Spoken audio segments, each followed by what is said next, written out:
अस्सलाम वालेकुम and good evening everybody, you watching news I, मैं हूं महर बुखारी। हकीकत तो यह है नाजरीन कि ज़िंदगी अब कभी at least for the near future अनकरीब दोबारा वैसी नहीं होगी जिस तरह जनवरी 2020 में थी। हमारा उठना बैठना, हमारी मुलाकातें, हमारी ज़िंदगी गुजारने का तरीका, हमारा सब कुछ यकसर जो एक लाइफस्टाइल है, हर एक इंसान का वो तब्दील होकर रह गया है और यही हमारा न्यू नॉर्मल है, न्यू रियलिटी जिसे कहते हैं। अब ये आपके और मेरे लिए इसमें क्या फ़र्क पड़ता है? बहुत फ़र्क पड़ता है।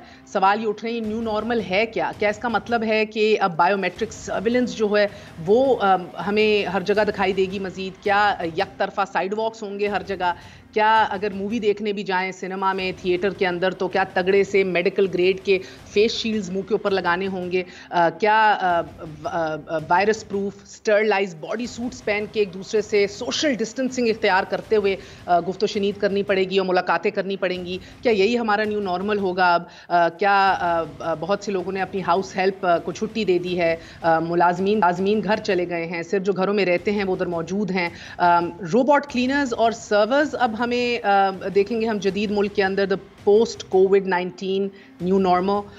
क्या अब इसकी बात होगी? इम्यूनिटी बूस्टर कंसल्टेंट्स अब काम करेंगे आके। क्या कैशलेस सोसाइटी हो जाएगी कि पैसे भी एक्सचेंज करते हुए जरासीम जो है वो एक्सचेंज हो जाते हैं? क्या अब नो स्वॉब्स, थ्रोट स्वॉब्स और अपना टेम्परेचर लेना, हर ट्रैवल गेट, हर बड़ी बिल्डिंग में आने जाने से पहले ये एक मामूल का हिस्सा बन जाएगा? बिल्कुल मुमकिन है ये सब कुछ हो नाजरीन, मगर ये भी एक बड़ी हकीकत है हमारी अब नई दुनिया की, the new normal that I am talking about, के कॉर्पोरेट सस्टेनेबिलिटी, एग्जीक्यूटिव्स की, इन्वेस्टर्स की एक ये नया इशू है। बिजनेसेस अपने आप को रीडिफाइन कैसे करेंगी, अपने आप को री इन्वेंट कैसे करेंगी?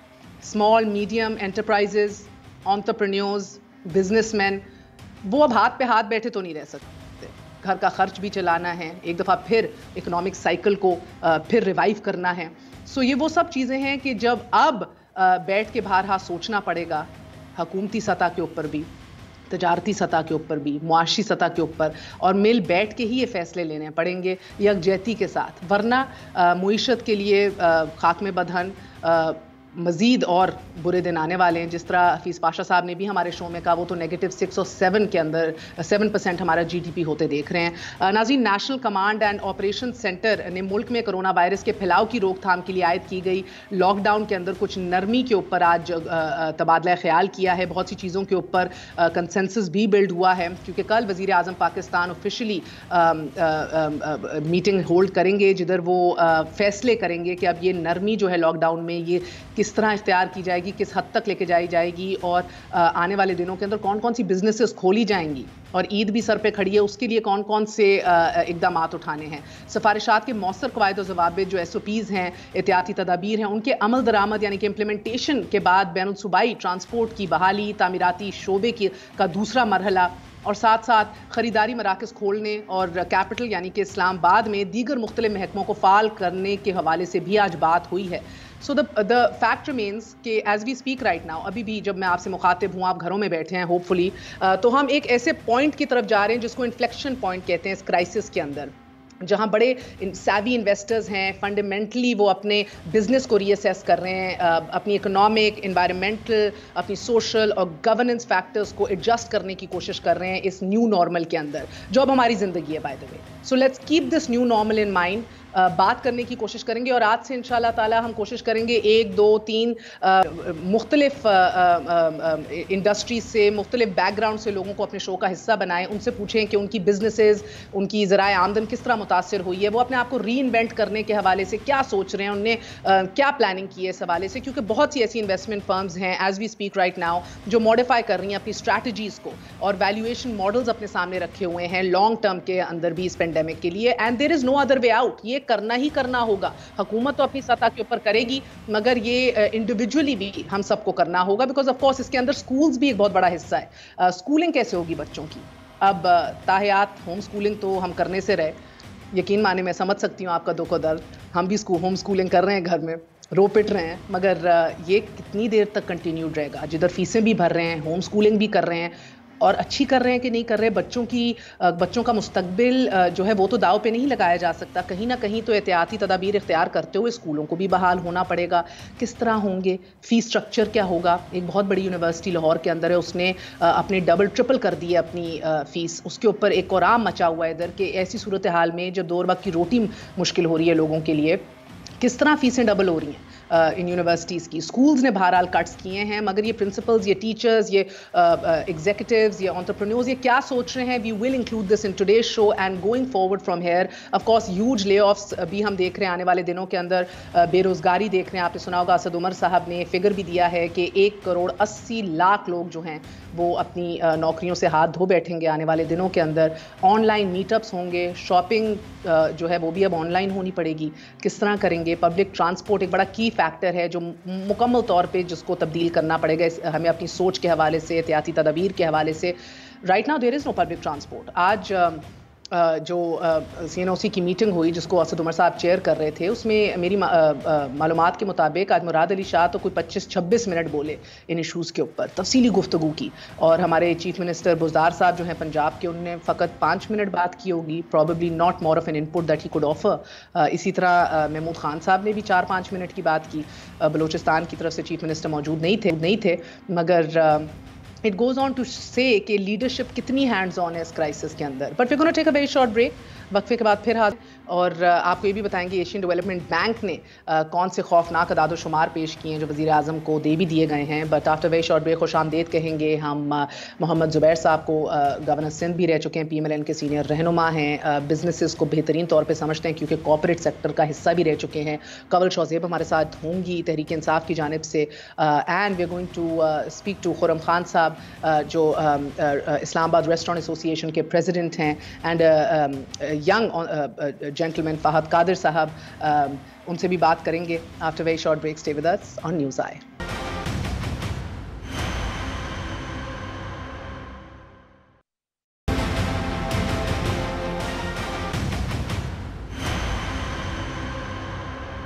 वापस आने का शुक्रिया। Welcome once again to news eye. Zubair साहब, बहुत बहुत शुक्रिया आपकी तशरीफ आवरी का। सर, ये आप जानते हैं कि फैसला तो बहरहाल हो चुका है कि हुकूमत लॉकडाउन में मजीद नरमी करने जा रही है। अब national command and operation centre में आज इजलास हुआ, बहुत सी चीज़ों के ऊपर गुफ्तो शनीद हुई जो कल ऑफिशियली वज़ीर आज़म को पेश की जाएंगी कि बैनुल सूबाई ट्रांसपोर्ट बहाल भी, इसके अंदर बहाली का भी जिक्र किया गया। साथ साथ तामीराती शोबे के दूसरे मरहले को फाल करने की भी बात की गई। खरीदारी मराकज़ को खोलने के हवाले से भी फैसला हो गया और मौसर क़वायद और ज़वाबित के ऊपर बड़ी बहस हुई है।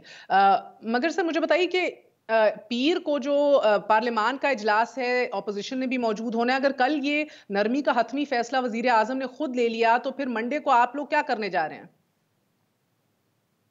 शुक्रिया। मैं तो समझा आपने हमें स्पेशली इसलिए बुलाया कि हम सुने आपका लेक्चर पूरे 1 घंटे। अच्छा, अब लेक्चर लग रहा है आपको? मान लें कि अच्छी बातें थी। नहीं, अच्छी बातें थी। हमें तो मौका एक दफा मिल जाता ना, जरूरी तो नहीं था कि पहले भी हम सुने फिर 10 बजे दोबारा सुने। अब आपको मौका दे रहे हैं ना सर, कॉर्पोरेट सेक्टर के हवाले से भी आप बात करेंगे। आपने कॉर्पोरेट क्या पता, आपने कुछ छोड़ा ही नहीं है, सब कुछ बोल दिया and very relevant. By the way, let me be honest about it, everything that you said is makes sense. और जो आपका सवाल है खासतौर पर कि जी मंडे को जब असेंबली का सेशन होगा तो उसमें क्या होगा, तो तमाम फैसले तो 2 एस्पेक्ट हैं। तो मेरा ख्याल है जो हुकूमत की तरफ से होना चाहिए, अब उनको उस क्लैरिफिकेशन और उस बहस में नहीं पड़ना चाहिए कि लॉकडाउन ज़्यादा इम्पोर्टेंट है, स्मार्ट लॉकडाउन का मतलब क्या होता है और इकोनॉमी पर क्या असरात होंगे। अब हुकूमत की तरफ से वो आना चाहिए कि क्या वो कर रही है इकोनॉमी को ठीक करने के लिए, हेल्थ या इस वबा को रोकने के लिए। खास तौर पर एक दफा मैं एक सेंटेंस सिर्फ सुनना चाहता हूँ किसी भी वजीर से, एक सेंटेंस पूरा सिर्फ हेल्थ इशू पर कि हम क्या इकदाम उठा रहे हैं। असद उमर आते हैं, वजीर आजम आते हैं, बाकी जो वज़रा आते हैं, वो ये जस्टिफाई करते हैं कि हम क्यों नहीं कुछ कर सकते हेल्थ रिलेटेड इश्यूज पर, बिकॉज इकोनॉमी पर इतना फोकस है। That has to be secondary aspect. पहले एक्सक्लूसिवली बताना चाहिए कि ये इशू है जो आपने कहा ना, न्यू नॉर्मल बताना चाहिए। न्यू नॉर्मल ये है, इसके लिए हुकूमत ये तजावीज लेके आ रही है। पहले एक policy paper clear cut statement उस पर होनी चाहिए, और फिर होना चाहिए कि इकोनॉमी के जो डाउन साइड है उसको रोकने के लिए हम क्या क्या कर रहे हैं। अब सिंध ने क्या किया था, लॉकडाउन माफिया ने किया था, अलीट ने किया था, फिर जाहिर सी बात है हमारे भी सवाल होते हैं और हम हैरान होकर पूछते हैं कि ये कौन सा वजीर आजम है जिसको पता ही नहीं चलता और कोई और फैसले कर रहा है। और मैं महर एक बार फिर वजाहत कर दूं आपके प्रोग्राम में कि अगर ये जो सिंध को तनकीद का निशाना बनाते हैं कि जिन्होंने लॉकडाउन सबसे पहले किया था, तो पीटीआई, मैं खुद उस इजलास में था 22 मार्च को, जिसमें तमाम पॉलिटिकल पार्टीज के चीफ मिनिस्टर ने बुलाया था। उसमें पूरी 1-1.5 घंटे की प्रेजेंटेशन दी गई। उनमें बताया गया कि हम लॉकडाउन करने जा रहे हैं और हम आपसे तजावीज मांग रहे हैं, आप क्या समझते होना चाहिए। फिरदौस शमीम जो है पीटीआई के सीनियर तरीन रहनुमा, जो लीडर ऑफ ऑपोजिशन है सिंध में, वो वहां मौजूद थे। हलीम आदिल शेख मौजूद थे। उन्होंने 100% एंडोर्स किया। सो probably the prime minister has never been informed कि his party had fully 100% supported the lockdown in Sindh, which was imposed on the night of 22nd 23rd March. तो एक तो ये है कि, और दूसरी बात ये है कि इस्लामाबाद में फिर हम पूछते हैं किसने किया। पंजाब में जब किया था तो आईएसपीआर चीफ ने अनाउंस किया, पिछले 1 महीने से असद उमर आके एक्सटेंशन करते हैं। बलूचिस्तान में इनकी हुकूमत है, उन्होंने परसों फैसला किया कि हम 15 दिन के लिए मजीद लॉकडाउन करेंगे। और फिर वजीर आजम जब आते हैं तो वो तनकीद का निशाना बनाते हैं। फिर दूसरी बात जो आपने कहा कि इकोनॉमिक डाउन साइड पर, मैं सिर्फ कंक्लूड कर लूं, इकोनॉमिक डाउन साइड पर उन्होंने, आपने रेफरेंस दिया कि 1 करोड़ 80 लाख लोग जॉब्स लूज करेंगे।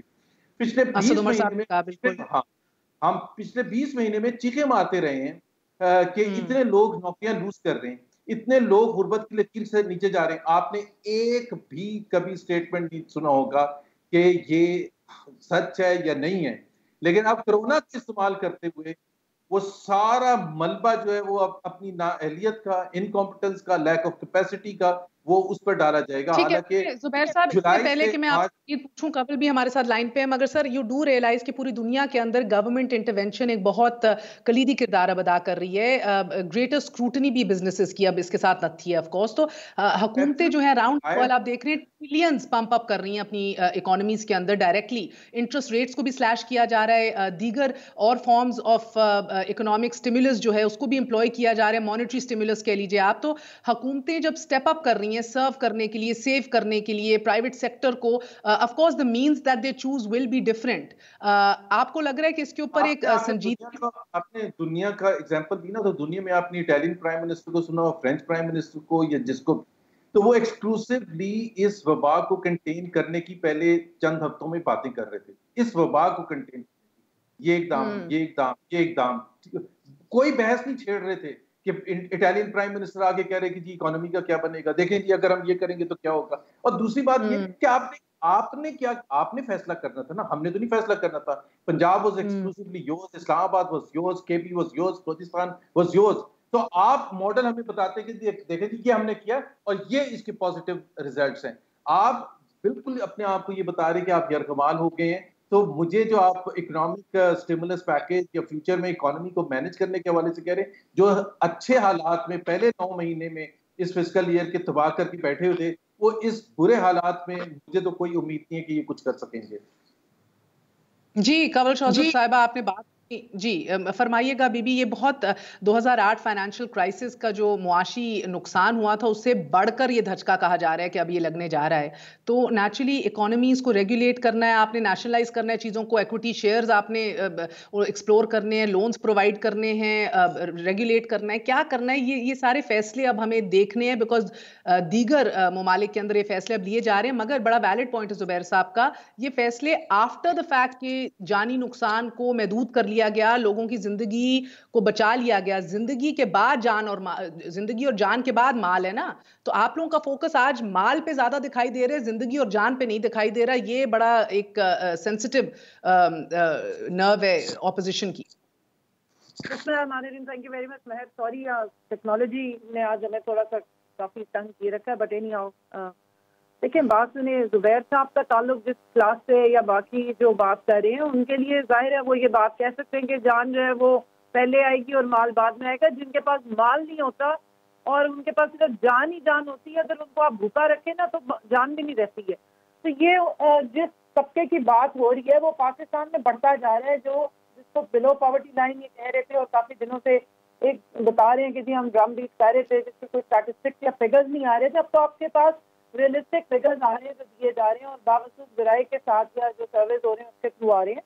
बात सारी है कि यूएन ने एक फिगर दिया है 10 डेज बैक के 25 करोड़ लोग कहत और भूख से फौत हो सकते हैं अगर आप इसी तरीके से चीजों को बंद रखेंगे। अब मेरा ताल्लुक रूरल एरिया से है, मेरा ताल्लुक साउथ पंजाब से, मुझे अंदाजा है कि वहाँ लोगों के पास अगर खाना 6 दिन नहीं है, पीने के लिए पानी नहीं है, तो वो बाहर निकलते हैं और सबसे ज्यादा वो पहले शोर मचाते हैं, वे खुदकुशी की तरफ जाते हैं। 1300 खुदकुशियां हुई हैं कराची में पिछले 3 से 4 सालों में। रीजन पूछे तो कंवल साहिबा देखिए ना, ये बात बार बार आपको सिंध हुकूमत की तरफ से भी कही गई कि जो आप लोग एहसास प्रोग्राम के थ्रू फिजिकली कैश डिसबर्स कर रहे हैं, आप एक से ज्यादा बैंक्स को एम्प्लॉय करें, आप डिजिटल तरीके से लोगों को मोबाइल्स के थ्रू पैसे पहुंचा दें। क्यों इस तरह के तरीके हैं? पहले आप खुद आपकी हुकूमत और जफर मिर्जा साहब कह रहे थे कि पहले बाहर से कोरोना की वजह से ये मजीद और फैल रहा था ये वायरस, मगर अब तो लोकल ट्रांसमिशन बहुत बढ़ चुकी है। So I mean that does show कि हमारी स्ट्रैटेजी में कहीं ना कहीं तो हमसे गलत फैसले या गफलत हुई है ना कि हम इसको कंटेन नहीं कर पाए। चलें, अगर हम कहते हैं कि हमसे गलती हुई तो पूरी दुनिया से क्या गलती हुई कि ये 200 ममालिक तक चला गया और पूरी दुनिया इसको कंटेन नहीं कर पाई। जिनके जबरदस्त किस्म के सुपर हीरोज हैं लीडर्स, जिनके पास सुपर पावर है, उनके पास न्यूक्लियर बॉम्ब है, टेक्नोलॉजी है, उनके पास हेल्थ के सबसे ज्यादा उनके मत्थे ट्रम्प भी तो चढ़ा हुआ है। जिनके पास हमारे लोग जाते हैं यहाँ से इलाज कराने के लिए कि उनके पास ज्यादा बेहतर इलाज है, यहाँ तो हम कुछ नहीं कर सके, वहां पे भी आप देखेंगे क्या हालात है। बात सारी ये है कि इल्जाम तराशी करना आसान है, फैक्ट्स को देखते हैं।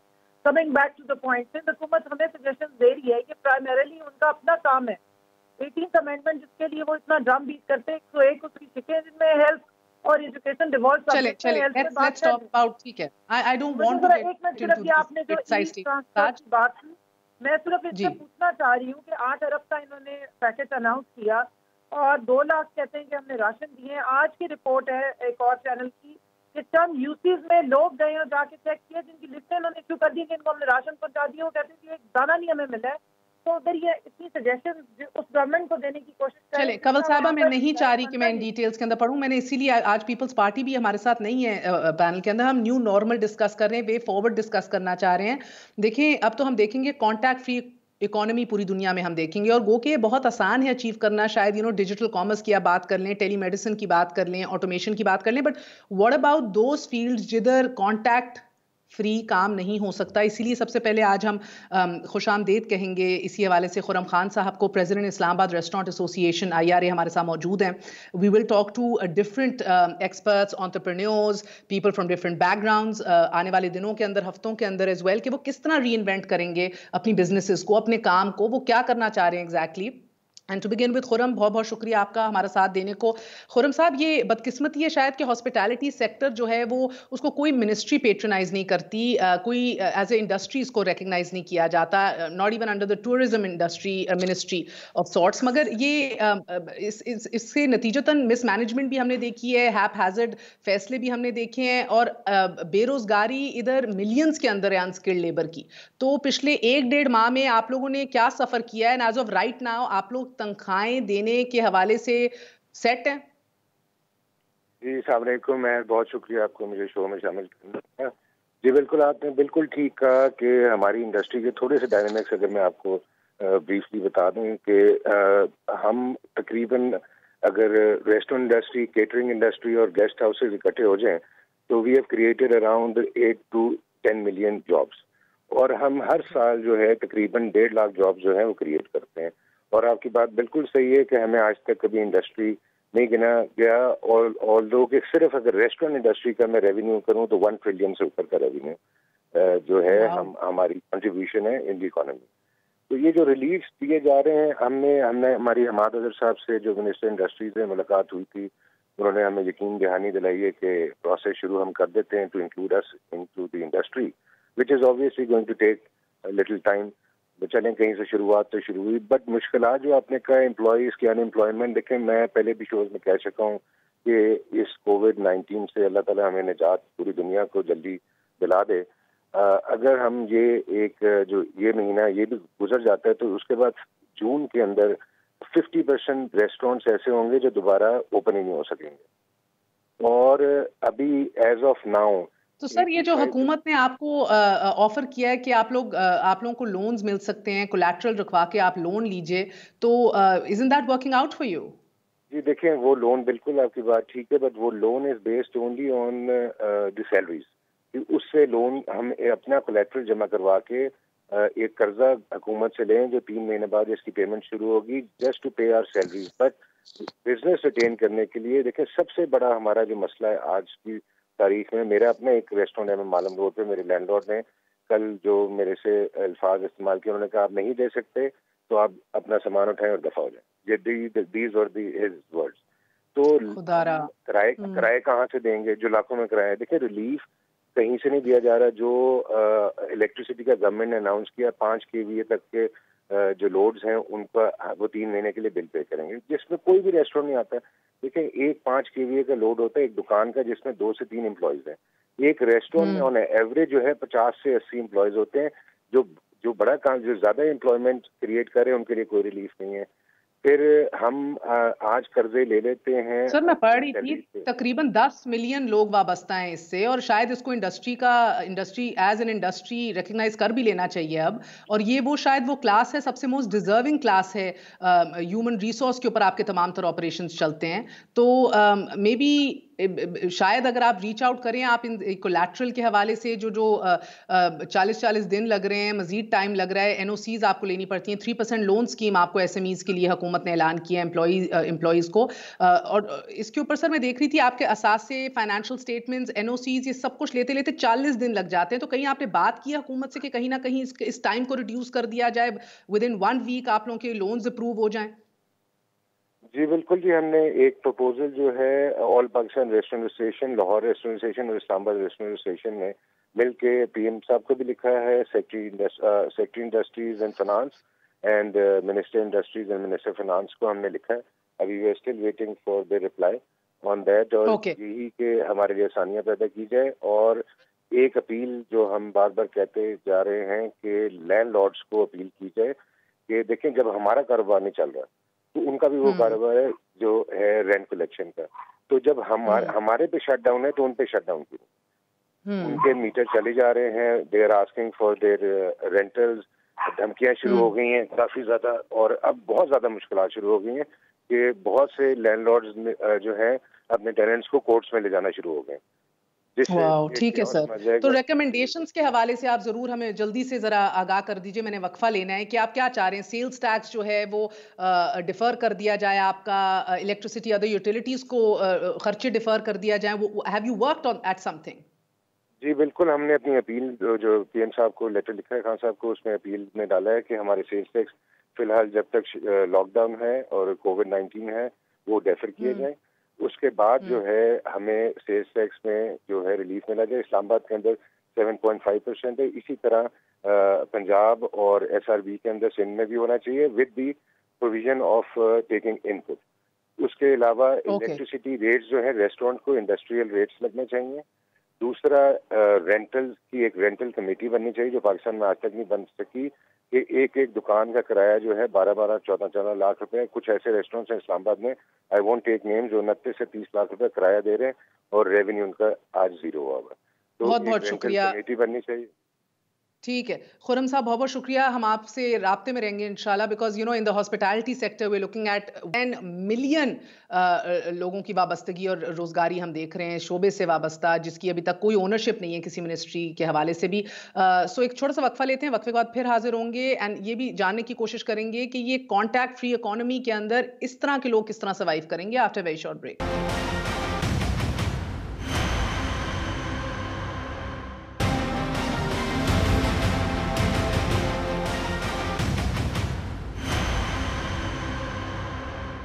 वापस आने का शुक्रिया। Welcome once again to news. Zubair साहब, अभी आपने खुरम खान साहब को भी सुना, रेस्टोरेंट एसोसिएशन के सदर थे। बड़ी रियलिस्टिक उनकी प्रॉब्लम्स हैं। I mean in a contract free economy हम बात तो ये कर सकते हैं कि कंपनीज किस तरह और मजीद रेजिलियंस बिल्ड करें, मगर इस तरह की इंडस्ट्रीज, हॉस्पिटैलिटी इंडस्ट्री सेक्टर, ये ओनरशिप भी नहीं इनको मिल रही, इनकी भी मुश्किलात हैं। 1 करोड़ लोगों की रोजगारी वाबस्ता है इससे।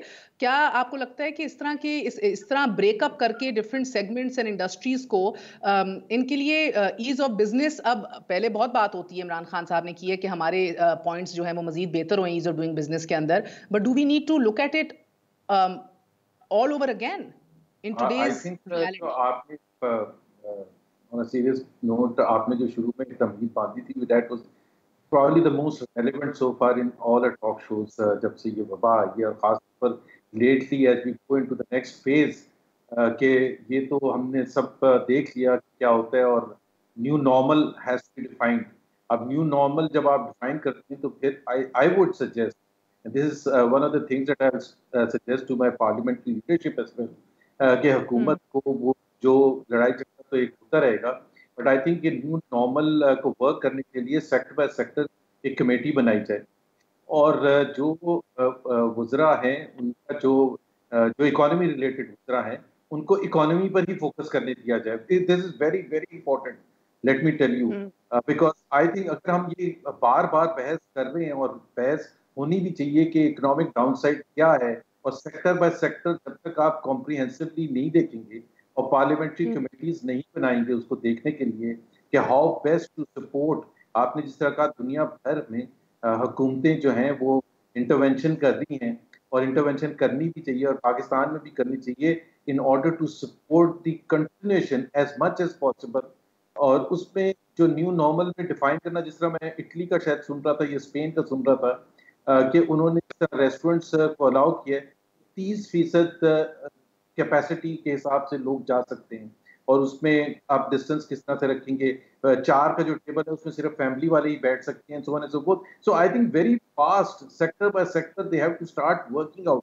सो सिर्फ ये कह देना कि हम रिस्ट्रिक्शंस को रिलैक्स कर रहे हैं is not going to take us anywhere unless and unless we work with those people. जिस तरह आपने कहा कि उन्होंने खत लिखा है कि वो जो बोरिंग है उनको जो स्पेशल टर्म्स वो मिलनी है, जो स्टेट बैंक ने और हुकूमत ने की है, अगर उसको 40 से 40 दिन में भी बाय द वे अगर मिल जाए तो बहुत ठीक होगा। It's not going to be so easy, because इन बहुत से लोगों के, और उसमें बैंक्स का भी प्रॉब्लम नहीं है, हुकूमत का भी प्रॉब्लम नहीं है, बिकॉज बैंक्स जिस किस्म की सिक्योरिटीज मांगेंगे आखिरकार उन्होंने रिकवर भी तो करना है ना, तो उन्होंने वो टर्म्स तो रिलैक्स एक हद तक कर सकते हैं ना, कंप्लीटली इग्नोर करके तो नहीं सबको पैसे पकड़ा सकते। तो it's a very very challenging thing. तो मेरी तो ये है कि पार्लियामेंट्री मंडे को जब हो तो parliamentary committee sector by sector बना दें, जिसमें ऑपोजिशन के भी, ताकि ओनरशिप भी हो, ऑपोजिशन के भी लोग हों, और हुकूमत के भी हों, और इंडस्ट्री के भी हों, हर सेक्टर के भी लोग हों, ताकि जिनका असल मसला, पहले उनसे तो समझ लें कि मसला है क्या,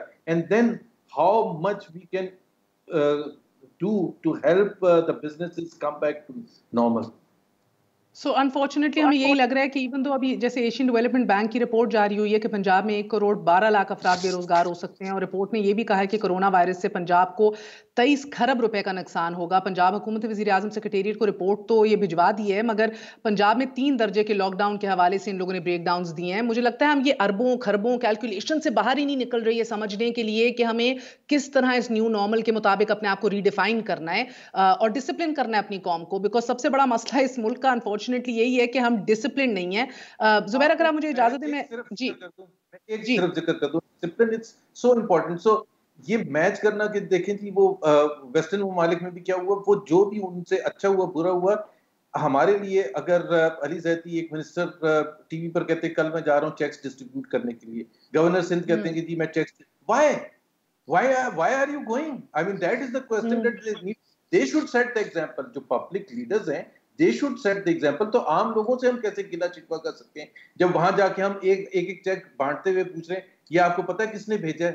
तो अगर आप ये करेंगे तो I don't think, I think we should show very responsible behaviour, even if political point scoring नहीं भी हो सकती उसकी वजह से।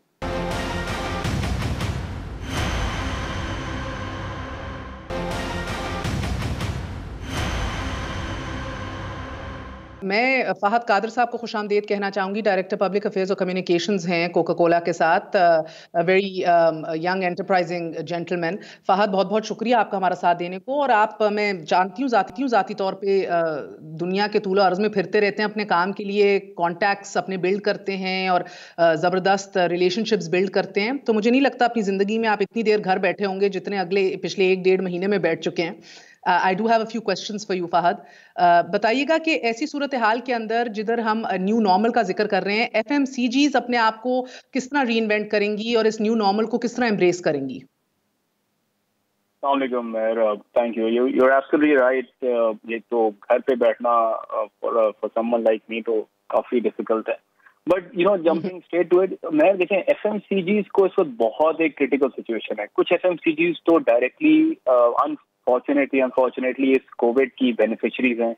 ऑब्वियसली हम हेल्थ हाइजीन की बात करते हैं तो उनके लिए तो नॉर्मैलिटी एक ये है कि बिजनेस को एक है, बट बहुत बड़ा एक एफएमसीजी का सेक्टर है जो कि शायद बहुत ज्यादा टाइम लेगा इससे रिकवर करने में। देखिए, नॉर्मैलिटी की अब डेफिनेशन हर एक के लिए फर्क है। नॉर्मैलिटी क्या है ऑपरेशनल लेवल पे, कॉर्पोरेट लेवल पे, रिलेशनशिप लेवल पे, ट्रैवलिंग के लिहाज से कुछ, हर बिजनेस इससे डिफरेंट तरह से इम्पैक्ट हुआ, डिफरेंट टाइमिंग पे रिकवर करेगा। So when we talk about, अगर हम बात करें फूड एंड बेवरेजेस की, आप इमेजिन करें मैं आज, अब अगर लॉकडाउन कल खुल भी जाता है या परसों खुल जाता है, अगर 1 महीने बाद आपके नेबरहुड में एक रेस्टोरेंट खुल जाता है, क्या आप कंफर्टेबल होंगी वहां जाने के लिए? बिल्कुल भी नहीं। And I just spoke to association के प्रेसिडेंट रेस्टोरेंट्स के, और उनका भी यही प्रॉब्लम है। रिटेल, फूड, बेवरेजेस, इन सबको रिकवरी टाइम इनका बहुत ज्यादा मजीद इनको लगेगा।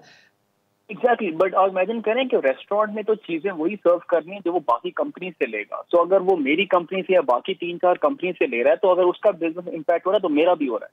सो मैं तो डिपेंडेंट हूँ जब तक वो रिकवर नहीं करेगा। सो ये एक नॉर्मैलिटी से हमें डील करना पड़ेगा कि हमें नए एवेन्यूज देखने पड़ेंगे। ये कंपनीज के लिए चैलेंज है कि आप कौन सी इनोवेशन ऐसी ला सकते हैं। ई कॉमर्स की बात हो रही है, डोर स्टेप डिलीवरी की बात हो रही है, आप उसको भी देखें कि आप उसमें कौन सी इनोवेशन जिद्दत ला सकते हैं कि आप उससे रिकवर कर सकें। One size fit all solution अब महर इस मुल्क में या दुनिया में कहीं भी नहीं चलेगा। हर बिजनेस को एक नई इनोवेशन के साथ आना पड़ेगा, क्योंकि जो बिजनेस इस टाइम में, जो वर्क फ्रॉम होम है, जो थोड़ा सा अभी लेड बैक अप्रोच है, इसमें जो बिजनेस फ्यूचर के लिए प्रिपेयर कर लेगा अपने आप को, वो ही सर्वाइव करेगा। अदरवाइज ये जो जुबैर साहब ने बात की, ये बिल्कुल ठीक है कि हर एक को एक एग्जाम्पल सेट करनी है, एफएमसीजीज को भी करनी है। मे बी जब हम ऑफिस खोलें तो शायद हम 30-40% से ज्यादा लोगों को अलाउ ना करें, और शायद एक नया ट्रेंड बन जाए कि work from home is the preferred. आप लोगों को बोले ऑफिस खुलना है, लेकिन आप इंकरेज करें कि आप घर से काम करें। मे बी ये नेक्स्ट 6 मंथ ऐसे ही चलता रहे। अच्छा, सो ये न्यू नॉर्म्स क्या होंगे अब operating in a work place के अंदर, और क्या वर्चुअल जो है वो तरजीह पाएगा अब लाइव एंगेजमेंट के ऊपर? महर, एक रिसेंटली स्टडी आई थी कि दुनिया में जो इंटरनेट की जो बैंडविड्थ है वो अंडर प्रेशर है। वाई? बिकॉज अब घर पे बैठ के हर कोई, इट्स नॉट अबाउट कि अगर आप कुछ कंटेंट देख रहे हैं, स्कूल की एजुकेशन है, कॉलेज की एजुकेशन है, हर चीज ऑनलाइन हो गई है, मीटिंग्स वर्चुअल ऑनलाइन हो गई। अगेन ये भी एक प्रेफर्ड मोड ऑफ कम्युनिकेशन बन चुका है। एंड आई थिंक इसमें सब एक वैल्यू भी देख रहे हैं कि आपकी कॉस्ट कितनी कम हो गई है। आई नो बहुत सी एफएमसीजीज इस वक्त है महर जो इस बात पे एटलीस्ट अप्रिशिएट कर रही हैं कि ट्रैवलिंग कॉस्ट, मीटिंग कॉस्ट, बाकी कॉस्ट कम हो गई हैं, और शायद वो उनको जो बिजनेस लॉसेस हो रही हैं वहां कंपेंसेट कर रहा है इस वक्त। मे बी ये एक इंकरेजिंग पॉइंट बन जाए going forward as well, FMCG companies बोले लोकल भी कि maybe this is far better, जहां आप अवॉइड कर सकते हैं लाइव मीटिंग वो करें। नॉर्म्स की आपने बात की, वेरी इंटरेस्टिंग। किसी हेड ऑफिस प्लांट्स में अगर हम जाएं, जो फैक्ट्रीज हैं, प्लांट जहां लोग आते हैं, 2-3 हजार एम्प्लॉई एक वक्त में काम करते हैं, टेक्सटाइल है, फूड एंड बेवरेज, बाकी वहां पे भी आपको एक बहुत डिफरेंट करना पड़ेगा।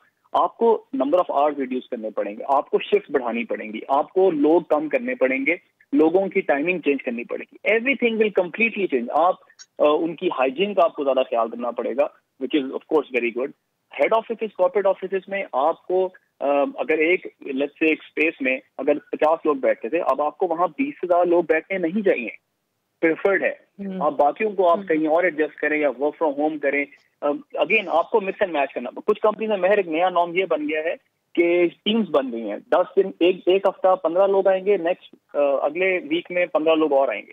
आपको शायद एक इनोवेटिव कोई सोल्यूशन निकालना पड़ेगा। देखिए काम चलाना है, इकोनॉमी चलेगी, बिजनेसेस में काम करना, अदरवाइज हम सैलरीज नहीं पे कर सकते, कुछ भी नहीं कर सकते। आपको अब इनोवेशन लानी है अपने तौर तरीकों में, अपनी मॉडस ऑपरेंडी में, कि आप किस तरह से इसमें इनोवेशन ला सकते हैं कि आप सर्वाइव भी करें और एक्सेल भी करें। And of course, with that, you need government, हुकूमत की support as well. Realistically, ये तो बहुत ज़रूरी होगा। फहद, बहुत बहुत शुक्रिया आपका हमारा साथ देने के लिए। ये ज़ुबैर साहब, आपने फहद कादर को भी सुना।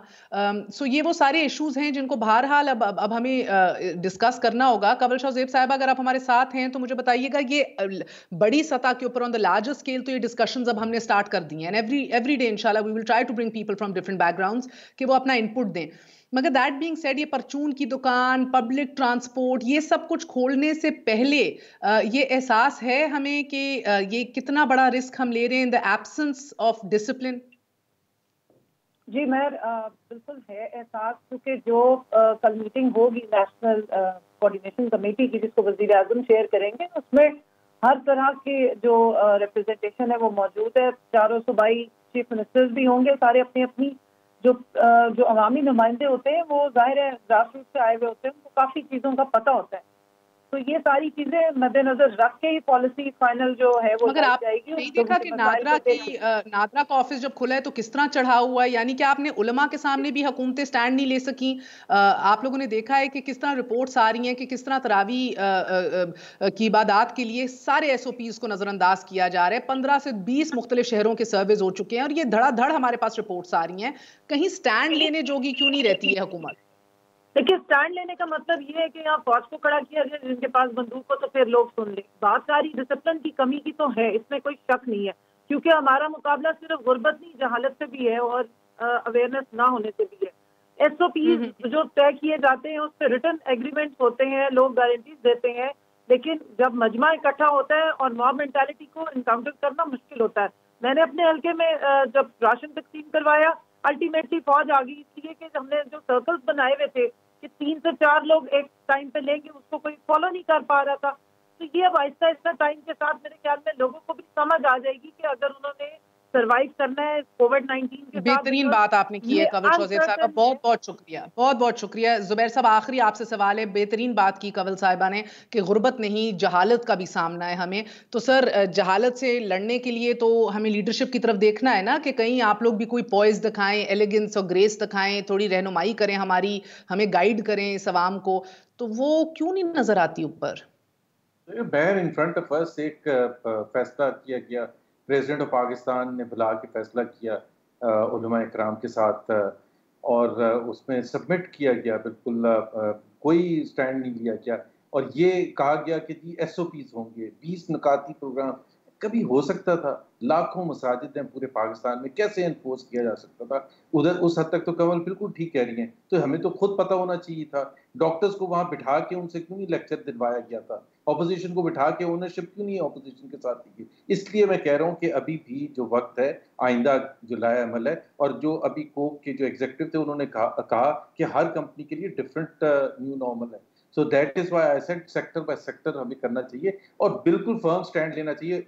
ऑपोजिशन को बिठाएं, दूसरे जो की स्टेक होल्डर्स हैं उनको बिठाएं और ओनरशिप लें। अगर इमरान खान हाथ नहीं मिलाने के लिए तैयार होंगे तो मेरा नहीं ख्याल है कि हम इस चैलेंज से बाहर निकल सकेंगे। लेट्स फॉरगेट, मैं ये नहीं कह रहा कि नैब केसेस ना करे बिल्कुल करे, बट लेट्स बी ऑनेस्ट कि जी हमने लड़ना है। जब नैब का केस होगा, अंदर बंद किसी को करना होगा, कर देगा। उस जगह तक तो शहबाज शरीफ ही ऑपोजिशन लीडर है, उसी के साथ बैठना है। डॉक्टर्स को बुलाएं, दूसरे सेक्टर्स वालों को बुलाएं और एक जामे लाए अमल तैयार करें, एक national action plan that will be the ownership of everyone. It's a very, very huge challenge, and I think we all have to contribute. बहुत बहुत शुक्रिया ज़ुबैर साहब, हमारा साथ मौजूद। आप सबका बहुत बहुत शुक्रिया। सिर्फ इसी नोट के साथ इख्तिताम करूंगी, यकीन जानिए मैं भी घर में बैठी हुई प्रोग्राम कर रही हूँ, मुझे मज़ा नहीं आता इसका। बहुत से टेक्निकल चैलेंजेस होते हैं हमें आप तक प्रोग्राम पहुँचाने के लिए। तैयारी करते हुए भी घर में पूरा दिन मौजूद होना भी आसान नहीं है, जिधर एक माँ भी हूँ, उस्तानी भी बन गई हूँ, सफाई झाड़ पूंछ भी सब कुछ करनी है। तो ये सिर्फ आपकी प्रॉब्लम्स नहीं है, हम सबकी हैं, हम सबकी ये न्यू रियलिटी है, the new normal that I am talking about. तो अपना किरदार अदा अता कीजिए, भरपूर जिम्मेदारी के साथ एक अच्छा और जिम्मेदार शहरी होने का सबूत दीजिए, क्योंकि हम सबको इसकी जरूरत है, हमारे मुल्क को इसकी जरूरत है. Do your little bit. That's it for tonight. Good night. Allah Hafiz.